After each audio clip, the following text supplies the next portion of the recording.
Being an 8-year-old, my school did not have any accessible bathrooms. So when I came along into our intermediary, not really a middle school, but not an elementary school, I remember the horrible memories of being in a girls' bathroom. And because at that time the district didn't have larger doors, they literally just hung a curtain. So anybody could just move the curtain when you're in the stall doing your business. Yeah. You can go above and beyond code, right? Yes, thank you. The floor. That means you should do it. It wasn't just about Americans with disabilities. She was about all people with disabilities. It didn't matter their socioeconomic status, their racial status, their religious status, their orientation. None of that mattered to Judy. It's like, dude and chick, you've got a disability. You are my people. Let's make this happen. And why don't we know about disability rights? It should be in every, what she did, I'm sorry, should be in every U.S. history textbook. Welcome to the Wheel With It podcast with your host, Devon. Let's get into the episode. Hello, welcome to another episode of Wheel With It. I am your host, Devon Wieters, and today we have an absolute banger for you guys. Today we have Jenna Udenberg on the podcast with us, and she is an incredible advocate, an incredible disability historian of sorts. I didn't expect to get into all of that today on this episode, but we did. And she's just incredible. This was one of my favorite ones we've ever done. And I hope you guys really learn a lot from this episode and enjoy my conversation with Jenna Udenberg. Hello, welcome to another episode of Wheel With It. Today we have Jenna on the podcast with us today. How are you today, Jenna? I'm great. How are you? Good. First, tell us about yourself, and then we'll get started. Awesome.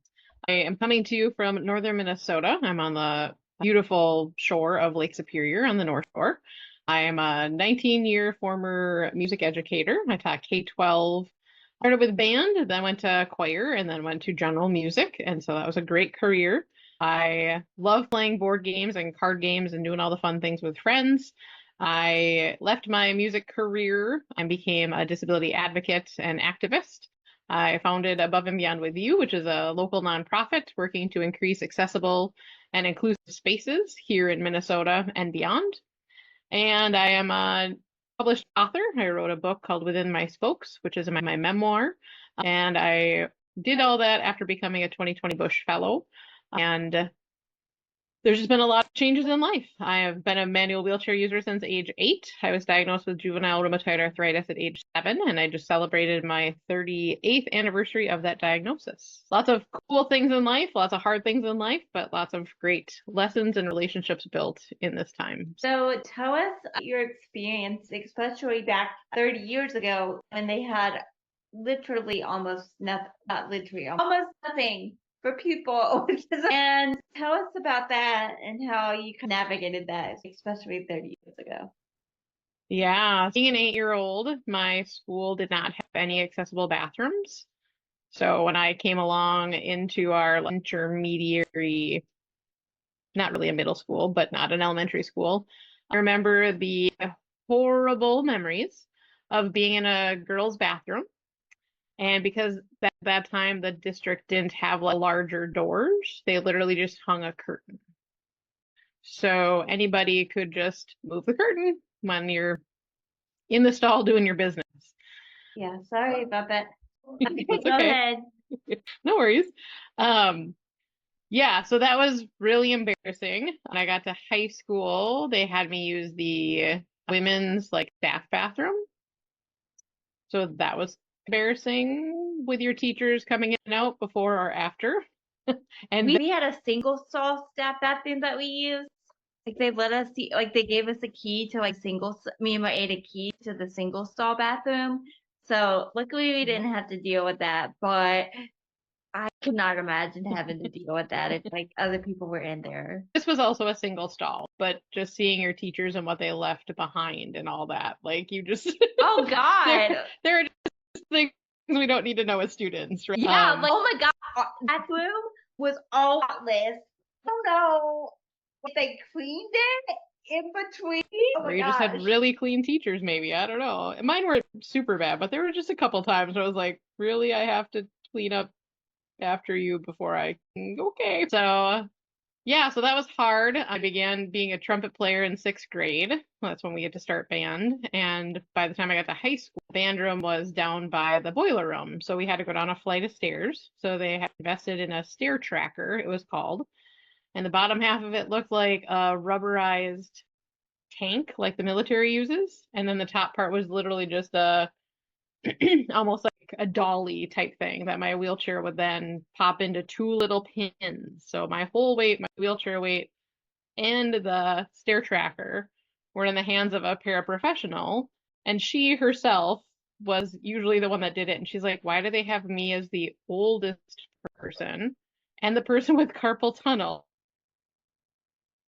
Oh with my God. Are this you much weight and having somebody's life in my hands? Yeah. are And you so if they didn't get the serious? tracks exactly right, oh, totally, 100%. It's in my book.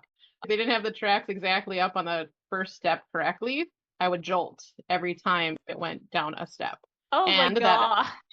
that eventually led to underlying fractures in my knees.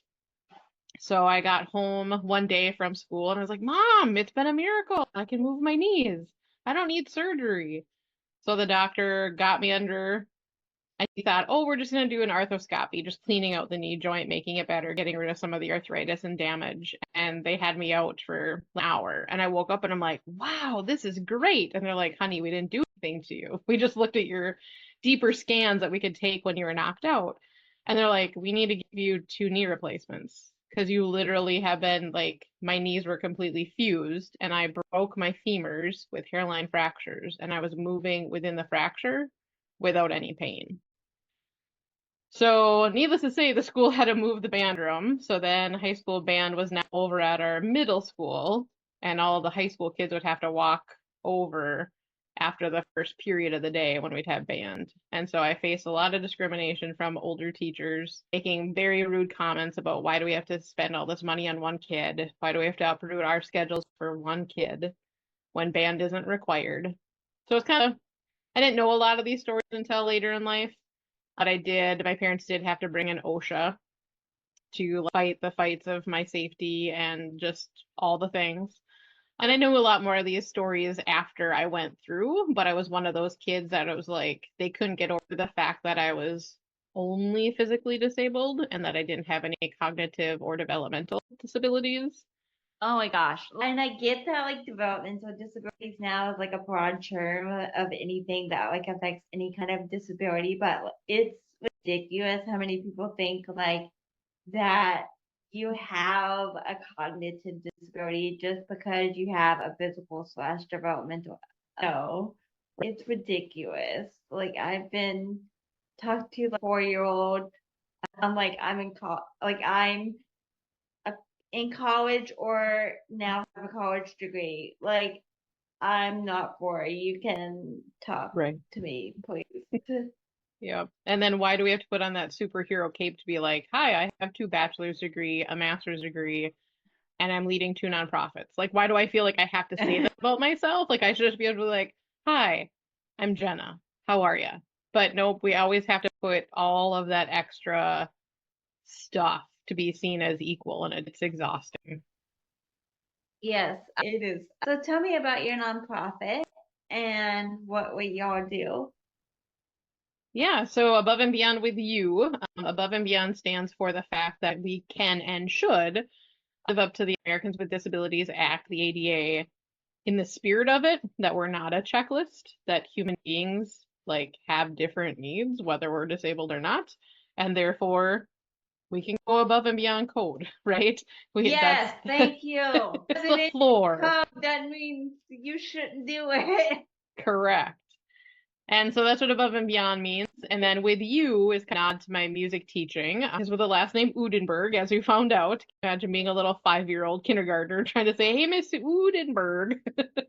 So they changed it to Miss You. So it's kind of odd to my music career of being with you. And it's also the belief system of I want to come alongside businesses and agencies and organizations to help them become more inclusive and accessible. It's not just a one-time shop and drop kind of situation when they want to hire us for consulting or speaking engagements or training, doing site assessments. Like it's a lifelong partnership and relationship versus just a checklist. Yeah, about how much my personal question, about how much do you charge?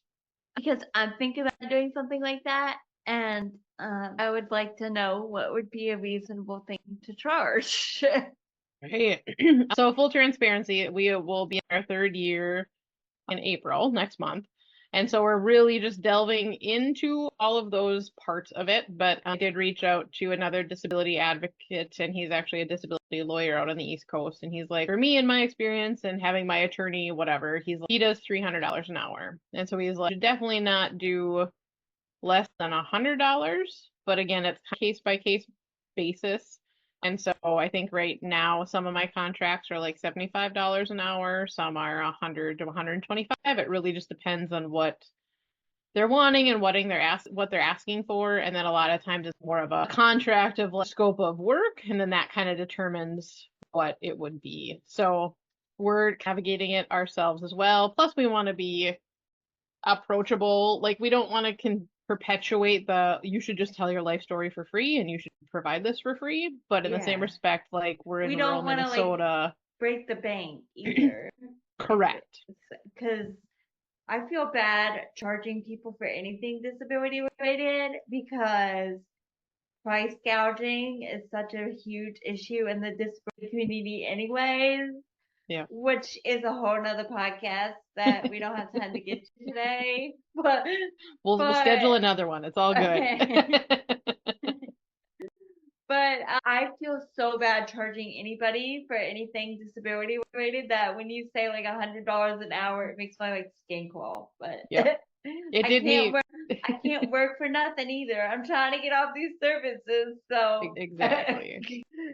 And that's partly why I created the nonprofit as well, because it's about the work. It's not about me. And so that's kind of a little bit different of how I work. Like eventually I would love this work to be able to fund me to be able to get off all the services, but currently I'm not going to take a chance of ruining my life and my medical stability over silly financial things either. So that's why I like having the nonprofit, so I can go and still do the work that's meaningful and needed.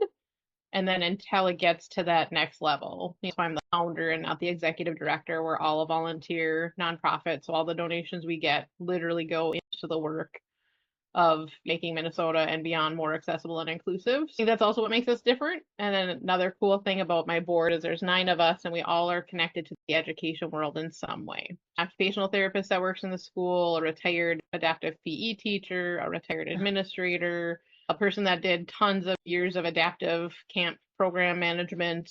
So we just bring a lot of different things to the table, but we all have that educational lens, which I think makes us unique and makes us more approachable, because usually people that are in non-disability culture will have a conversation with us and they'll just be like, wait, you just like answered a whole bunch of questions for me just talking the way you talk. And it's like, just treat us like everyday humans and just ask us questions and we'll answer and educate and help along the way, and we're learning from each other. So it's cool. Yeah. Tell us about the book and what inspired you to write it and all of that stuff. Yeah, I'll see if my background will let me share it. I'll put it in front of my chest here.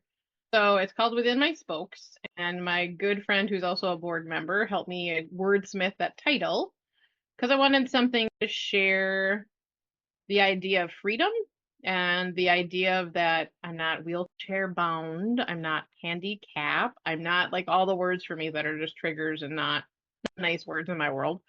And so we came up with Within My Spokes because it's not only about me being in a manual chair, but on the flip side of this picture, I'll see that I have a real mobility Firefly. And so by finding that piece of equipment that turns my manual wheelchair into an electric third wheel attachment, it has opened up so much freedom for me. And had I not been a Bush 2020 fellow and that they invested in me and my leadership and me as just a human being, I wouldn't have even known that that equipment and that freedom was out there.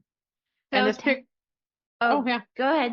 Oh, I was just gonna say, this picture is super meaningful to me because one of my really good friends took this picture, and this is actually taken at Camp Courage, which is down in the Twin Cities of Minnesota, at one of my best friend's weddings, and she was my disability mentor since a young age. So she has the same disease as I, and so we've just been great friends forever, and she's currently the president of my board. And so it just hangs everything together, and the top of the book says it's a tapestry of pain, growth, and freedom. And so those were the three words that came to me, but more importantly, the word tapestry, because it's not just a book about my life, but all the relationships that come in and then they interweave, and how some of the parts of the tapestry are long and beautiful and there for a long time. Other ones are really faint. But then when you flip the tapestry over, it's a knotted mess, right? Like disability life is not an easy thing. It's a challenge. And yet when you look at it with a right view, it's beautiful and it's glorious and it's just amazing. And I wish the world could see more of the beautiful, and we just need to keep knocking down the societal barriers and the attitudinal barriers. Yeah. And I forgot what I was gonna say. I am like so tired, forgive me. Okay. So what does your nonprofit organization do exactly to make Minnesota more accessible? Yeah, so really it's more grassroots. And so we've done a lot of work working with some of the state agencies. So just being able to be at the table, being a stakeholder. Currently, it's been a lot of meetings. It's a lot of just getting our name and our position out there. It's recently been being pursued by other local businesses and statewide businesses saying, hey, we want to do this. We know that we haven't been fully accessible. We know that we haven't been fully inclusive, and now's the time. And so that's been exciting to see traction in the businesses wanting site assessments, trainings, consulting, all those things. The book has been our main thing of continuous revenue and things that we're trying to promote the story, just trying to get our name out there. And then I also write for our local newspaper. The County Press is the newspaper, and my column is called Local View from 4'2". So every other week I get to write about anything that pops up. So whether it's an injustice, an inaccessible thing, an awesome opportunity, books that I'm reading, podcasts that I'm on, all the different things, I just get to share from my lived experience of the things that are challenging and things that are great. Yeah, so we have a whole host of different things, but people can check out our website to see all the specific offerings. And what is a Bush Fellow, and how did you become one, and what was that experience like? Yeah, that's awesome. So a Bush Fellow, you have to be in Minnesota, North Dakota, or South Dakota, or the 23 tribal territories in those geographical locations.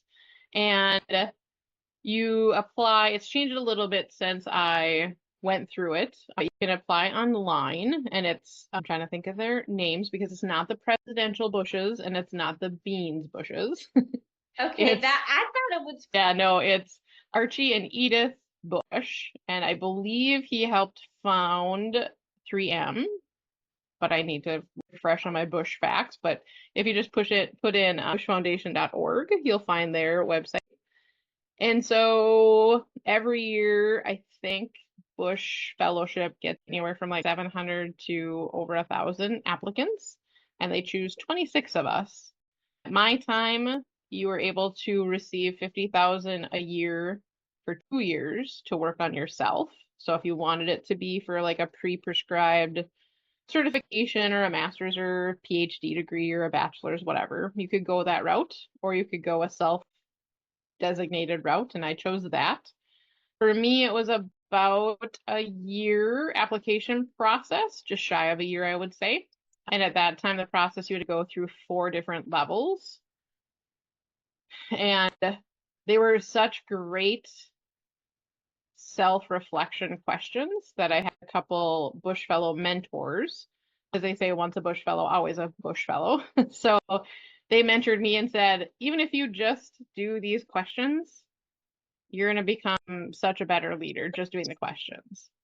And I'm like, I don't know what the Bush Fellowship is, so I need to learn more. And so their tagline is to think bigger, think differently. And so at that time, it was in 2019, and I'm like, all right, I want to go where all of the other activists have wheeled before. I want to head out to UC Berkeley. I want to see where Ed Roberts was. I want to see Yes. where Judy Heuman did all the things.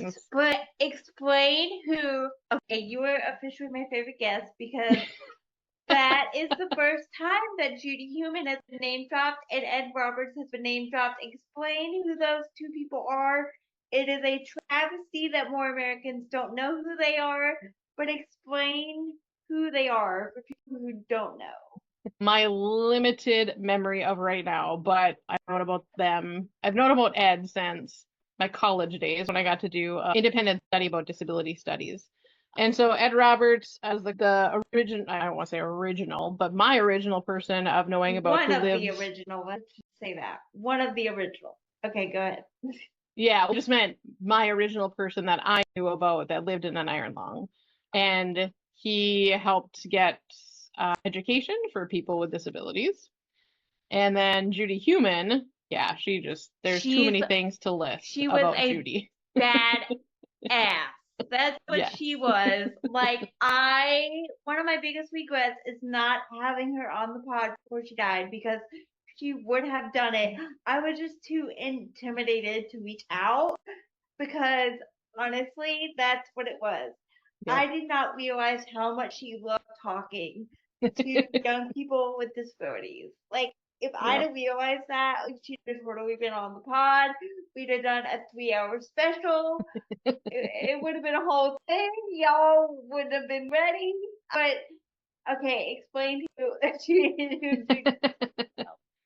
Yeah, so Judy Heuman fought the fate of getting Section 504 passed and did the whole sit-in thing and got the Black Panthers to bring food to the disabled people that were camping out for weeks on end, ignoring their medical needs many times. And the Americans with Disabilities Act and the Individuals with Disabilities Education Act. So basically, if it's a protection for people with disabilities, I have heard of things. And not only that, but then I believe it was the Clinton administration. Is that right? That she was the. It was Obama. Oh, it was Obama. Okay. And then being all over the world, it wasn't just about Americans with disabilities. She was about all people with disabilities. It didn't matter their socioeconomic status, their racial status, their religious status, their orientation. Like, none of that mattered to Judy. It's like, dude and chick, you've got a disability. You are my people. Let's make this happen. And so I did reach out to her during my fellowship, but like you said, it was like, I am not worthy. Shouldn't even get a phone call from you, but you're like really cool and I'm just hearing about you. I'm just finding this out. And then it made me really mad as an educator. 'Cause I'm like, why don't we know about disability rights? It should be in what she did, I'm sorry, should be in every U.S. history textbook, every history program. Okay, I'm going to say this. I know you probably didn't listen to this podcast, but I'm going to say it anyway. Ben Carson, I know you have the Little Patriots history program. Please do a unit on Judy Heuman and disability rights because every American should know about what she did. And textbook publishers put it in your textbook and schools start teaching it because every American should know what she did. And for those that are wanting to know, like their own, like they need to watch the documentary Crip Camp that's on Netflix. They need to watch that. Okay, you are officially my favorite guest because you're name dropping all these things. Yes, watch Crip Camp on Netflix like yesterday. So as soon as you get off here, go watch that. And go to your library or Amazon or wherever you buy your books and get Being Human, which is her adult memoir, and get Rolling Warrior, which is her youth novel of being human. So they're great books. And human is spelled Huemann. The book title. For sure. Yep. amazing. The world lost an amazing soul when she passed away 2 years ago. Her husband's still alive, and one of the original marchers that marched with her, or a lot of them, is still alive. So I'm gonna try to get them on the podcast, but I want to try to get Jorge at least. Absolutely. Yeah, that'd be great. And for listeners, if they're on Facebook or I think Insta, all of her accounts are still up and running, so you can go back and see, and her podcast is still up too. So there's lots of opportunities to still hear Judy and her amazing work. Yeah, yeah. If I could have a conversation with one of my buddy living or dead, you know how they always say that. Mhm. I have a whole list of people because I'm a podcaster. For God's sake, I like to talk. But Judy Heuman would probably be at the top of the list, but only if powerful elected officials could somehow be in on the conversation, even though she was dead. Yeah, and I would love to talk with her about what it was like to become the first disabled teacher in New York, because that's my lived experience and just the discrimination and issues that I went through becoming a music educator in the state of Minnesota in early 2000s. Like, I can't imagine the stories behind the stories that she actually shared in her memoir. Like, there's more behind it than what was in print, and I just love to have that conversation in heaven with her of, yeah. And I have not been able to bring myself to read the memoir because I'm like, this is gonna be like, I don't use the word triggered very often, but I'm like, this is gonna be trigger city. So why would I do this? But I need to read the memoir. Yeah. And I would say it's been a while since I've read Being Human, because that came out first. I don't necessarily remember being triggered by it from my lived experience, but I remember just learning a lot about disability rights history that I didn't know, or if I did know it, like, it just brought the humanity to it, right? Because you just hear about laws being passed, but it's like, oh, these people had to do X, Y, Z. They had to choose almost life or limb over lighting to get this passed, and they weren't afraid to get in people's faces, and they weren't afraid to do the hard Die, thing. literally, almost. Because if you watch the documentary, some of them were forced to, like, I don't know if it was by the humans or just because their equipment failed, so I'm not like blaming anybody, but they were forced to fly without, some of them needed oxygen, and they were forced to fly without like oxygen, and then they were laying on the floor of the Capitol and not changing their tubes for days, and I'm like, Right. wow, those people, everybody protesting today. I'm like, y'all don't even know what. Yeah.